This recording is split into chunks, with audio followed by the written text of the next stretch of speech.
हाँ दूर दरार से तमाम कैमरा वाला भैया आयल बनी लो। हम निवेदन करम के सब लोग तनी टाइम टाइम पे नाश्ता पानी कर लिखा भी लिए। और हमने के बीच में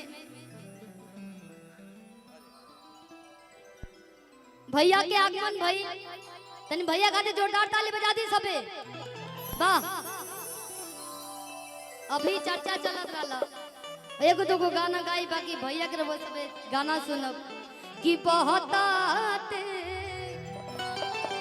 अरे बहताते पुरुब बयार ए राजा जी कब आईबा। सीखा तो नहीं जा भैया तो सबके फॉलो करे नहीं जाए। आशीर्वाद ऐसे ही बनल रहो। आ तनी भैया के कुर्सी लगा दी सबे।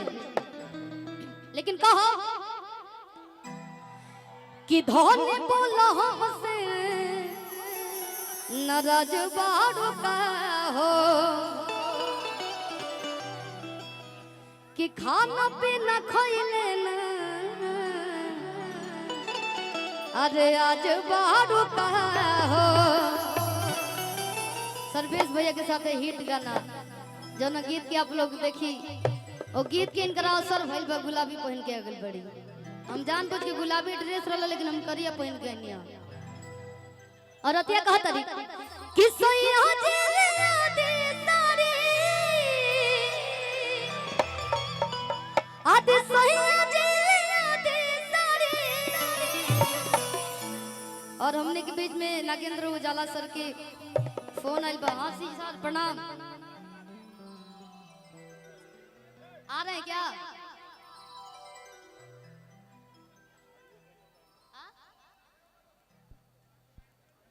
अच्छा अच्छा ठीक बा ठीक।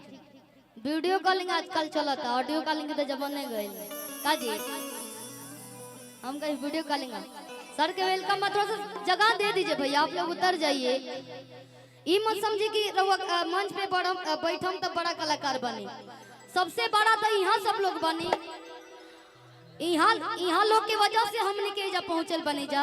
ई लोग सबसे बड़ा बात तो ई नहीं के समझे कि अपने आप में कि हम मंच पे बनी तब हम बड़ा हो जाए चाहे अच्छा। ई नहीं के मन में रखे के कहे का कि सैया जिया दे तारी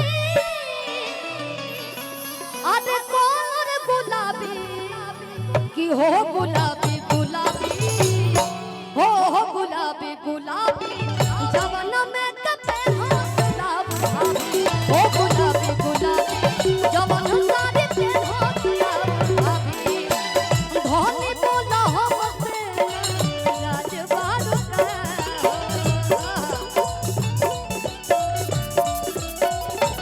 खाना पीना खइले राज बारू हो। ए भैया ये गांव से के लोग बा हैं ते गांव में सर्वेश भैया के शादी भइल बा त केकरा मा जाइल बा हैं तो प्रोग्राम होता तो अब मजे नहीं खेब। आप लोग खाली कैमरा में कैद करेंगे डांस कर रही है भाई के शादी बा कि धोने बोला हमसे राज बारू का हो।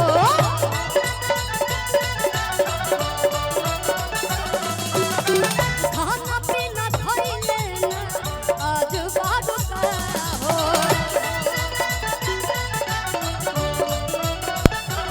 सैया जिया दे तारी सैया जिया दे तारी कोलर गुलाबी हो गुलाबी गुलाबी हो गुलाबी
हीरो ये गीत के जे रचयिता कैले बा अपना कलम से लिख ले बा।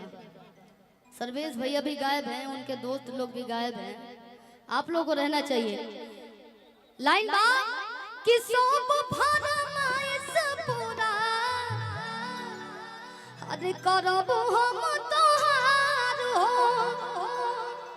कितने मुस्काई दे तू अरे धनिया हमार हो। हंसलू तो निक लगेलू, लेकिन जब रोवेलू तो दूसरा रूप ध लेलू, काली रूप। काजी कि सब फरमाइश पूरा करब हम तोहार हो,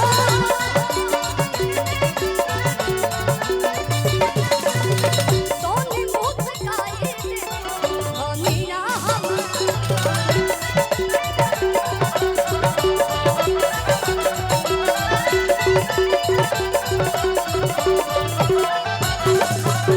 ई कहा तरी ऐसे ना मुस्काए, इतना हल्का मेरा नहीं कि पहुमा के पायल चाहिए कहना बात बात, ओठा के मैचिंग कॉलर चाहिए ओठा लाली।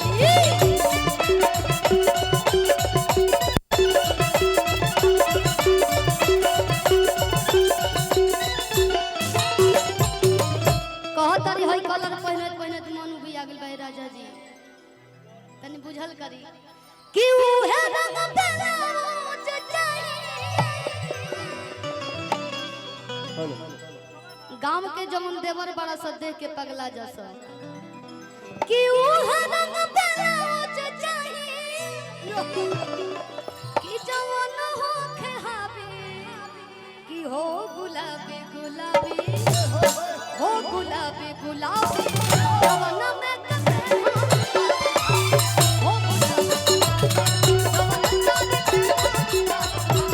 हो गुलाबी गुलाबी जवन